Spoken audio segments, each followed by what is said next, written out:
Sementara itu, Saudara, Presiden Perancis Emmanuel Macron resmi menyatakan Perancis mengakui Palestina sebagai negara.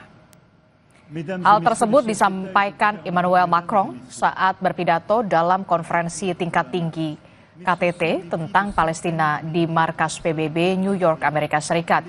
Macron, Saudara, menyatakan waktunya perdamaian tiba dan tidak ada pembenaran atas perang di Gaza. Pengumuman ini menandai langkah penting Eropa mendukung solusi dua negara untuk Israel dan Palestina.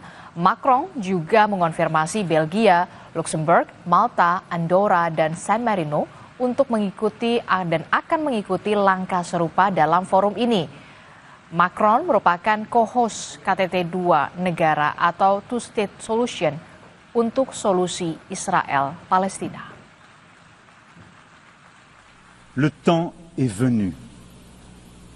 C'est pourquoi, fidèle à l'engagement historique de mon pays au Proche-Orient, pour la paix entre le peuple israélien et le peuple palestinien, je déclare que la France reconnaît aujourd'hui l'État de Palestine.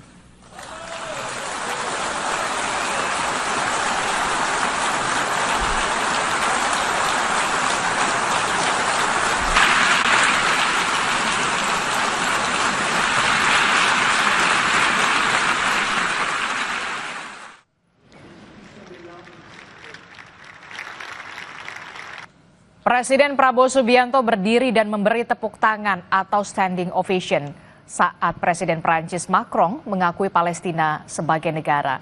Prabowo ditemani oleh Menteri Luar Negeri Sugiono, Seskap Teddy Indrajaya, dan Menteri Investasi dan Hilirisasi Rosan Roslani.